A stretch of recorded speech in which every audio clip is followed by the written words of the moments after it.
길 따라 마음 따라 나는 10만이가 아닌 약초꾼이 될 것이다.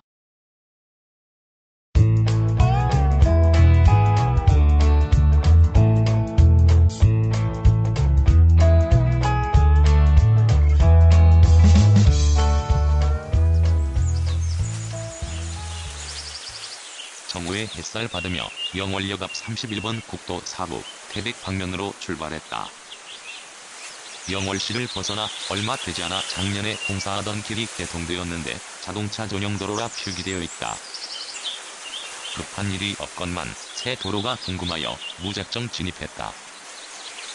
시원스런 편도 2차선은 고속화국도 버금가고 오가는 차들이 예전에 비해 20km 속도 증가를 마음껏 즐기며 질주한다.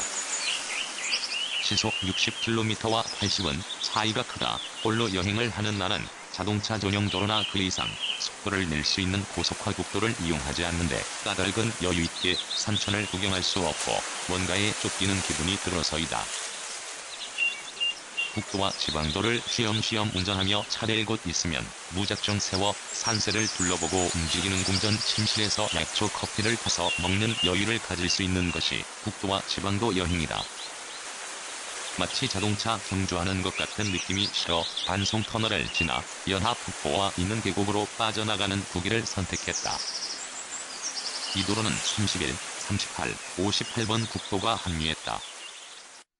신설된 빠른 자동차 전용 도로를 선호하느라 차들이 그리 몰려 구도로는 한가하다. 급경사 몇 번 틀어 차를 세울 수 있는 자리를 발견하고 불이 나게 내려 슬리퍼 차림의 산세와 골짜기를 몇백 미터 걸으며 관찰했다. 산을 탈 만하단 생각에 양말을 신고 등산화로 바꾸어 신고 경사각이 아주 심한 골짜기를 올랐다.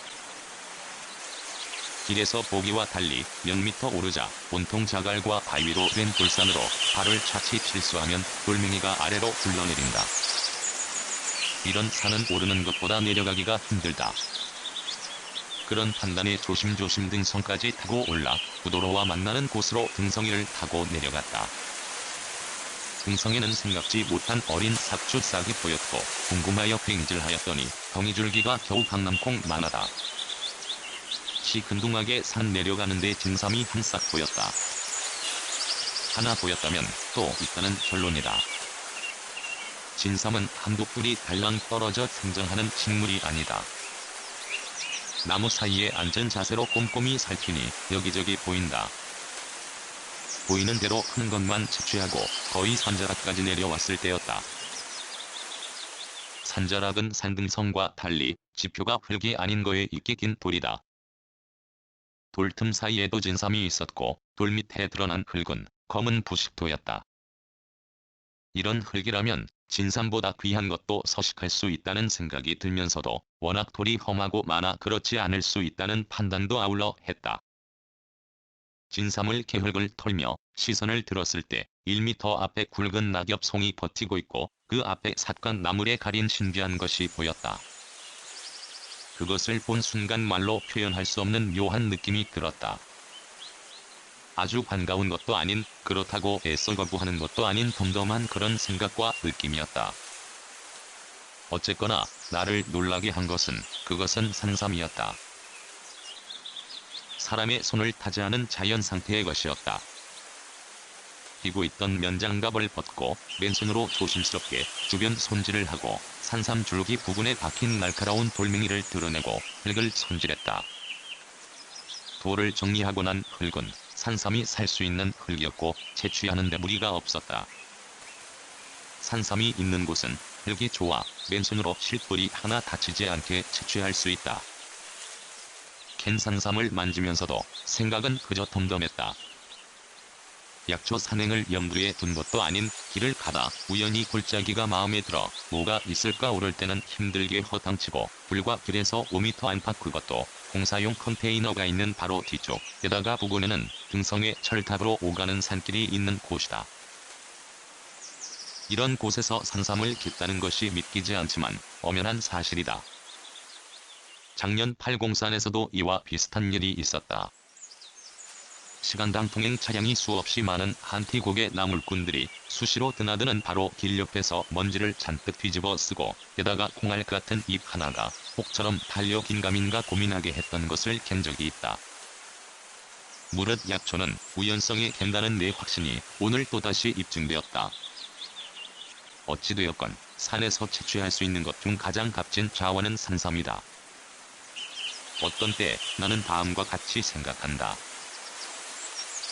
나는 10만이가 아닌 약초꾼이 될 것이다. 산삼을 목적으로 산일하면 10만이다. 그러나 10만이도 산삼만 캐는 것이 아니다. 반면 약초꾼도 산삼을 캘 수 있다. 그러나 약초꾼은 산삼만을 목표로 하지 않는다.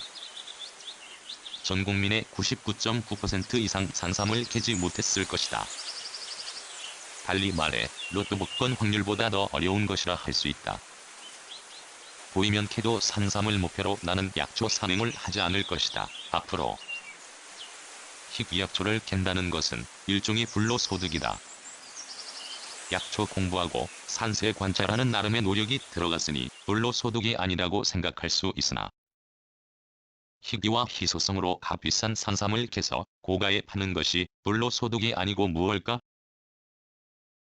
10만이들이 산삼 캐서 소득세 내며 살지 않는다. 어느 젊은 10만이꾼은 산삼 잘 캐기로 소문이 나서 그 번 돈으로 산삼학교까지 세웠다는 이야기를 접한 바 있다. 참으로 어처구니 없다. 모든 사람들이 10만이가 된다면 우리 국토에 그 귀한 산삼이 모자나 남아있지 않을 것이다. 산일하는 사람은 틀에 박힌 사람들이 소득에 대한 이런 제세 부담을 하는 것에 비해 어찌 보면 탈세가 될 수 있다. 국유림에서 임산물을 채취하는 것은 법을 어기는 행위가 될 수 있다. 앞으로 이런 국유림에서 불법 임산물 채취가 강화 단속될 것이 불을 보듯 뻔한 사실이다. 그런 행위가 강화되면 특정 연구 목적으로 산에 들어가는 사람은 일일이 관계기관에 신고를 하고 입산해야 하는 불편함이 따를 것이고 약초 식물이 서식하는 곳의 주민들도 형평성의 원리에 따라 같은 절차를 거친다면 법 이전의 관습으로와 마찰이 심화할 수 있는 요지가 있다. 산삼을 채취하고 났을 때 청송 현서면에서 전화가 왔다. 며칠 전에 종료한 산불감시가 아닌 산림감시 일을 한 달 더 해달라고 하는 내용이었다. 통화를 마치고 계곡물에 들어가 온몸을 씻고 청송으로 출발했다. 이런 일이 없었더라면 며칠 더 산에서 지낼 생각이었다. 했던 일이니 부탁을 거절할 수 없고 현서면에서도 나를 배려해서 하는 일이라는 걸 알기에 한편으로 고맙기도 하다. 석항에서 31번 국도가 사라지고 38번과 58번이 남았다. 정선읍 남면에 들어서니 억새의 고장, 아리랑의 발상지 남면입니다. 라는 글이 걸렸고 그곳에서 왼쪽으로 가는 길이 58번 국도이다. 이제 곧장 사북과 태백으로 향하는 38번 국도만 남았다. 사북의 계곡은 갑자기 엉뚱한 상황이 전개된다. 영월에서 출발해 한동안 그림같이 맑고 깨끗한 계곡이 사북에서는 돌과 바위가 황토색이고 물색도 마찬가지인데 까닭은 이곳이 유명한 탄광촌이란 걸 생각하면 알 수 있다. 사북에서 태백으로 가려면 해발 1048m 두문동 터널을 지나야 한다. 터널을 통과하면 보원의 도시 태백에 오신 걸 환영합니다. 반기는 문기가 바람에 나긋빈다. 태백에서 31번 국도가 35번과 합류하게 되고 두 국도를 따라 태백시 외곽도로를 돌면 낙동강 발원지 태백황지 연못이다. 두 국도를 따라 현동 방면으로 계속 운행하면 강원도와 경상북도 접경지에 하늘이 내린 살아 숨쉬는 땅 강원도 안녕히 가십시오. 자연이 살아 숨 쉬는 고장 봉화 오신 걸 환영합니다. 맛부터 있다. 드디어 강원도에서 경북으로 넘어섰다. 봉화에서 현동까지 두 국도가 나란히 가다가 현동에서 청송, 영덕 방면으로 31번 국도가 갈라지고 35번 국도는 안동 방면이다. 봉화에서 안동 구간은 강원도 땅의 협곡과 다른 경북 만의 빼어난 암벽과 울창한 수목, 맑은 계곡이 눈길을 끈다. 나는 봉화에서 안동 구간 35번 국도를 초행 운전한다. 영천이나 청송 현서에서 강원도 오갈 때는 늘 안동까지는 35번 국도, 안동시에서 영주 방면 5번 국도를 선호 운전하여서 봉화와 안동 구간 35번은 한 번도 운전하지 못한 곳이다. 그런데 오늘 이 구간을 지나면서 언젠가 다시 운행해야겠다는 생각이 절로 들었다. 봉화군이 안동시의 땅을 넘기는 곳에 안녕희 가이시소, 또 만나시더. 경상도 사투리 인사가 재밌다. 안동에서 기란을 경유드디어 현서에 도착, 우회전하여 영천 방면으로 몇 킬로미터 지점, 월정 정류소 옥탑방에 며칠간의 여정을 풀었다.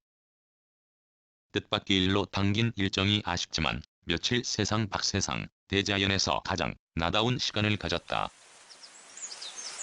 첫 번째 영두에 둔 주격서행은 단 한 싹도 보지 못했으나 더한 상삼을 통으로 수목정령으로부터 선물을 받았으니 미련이 없다. 2008년 5월 5일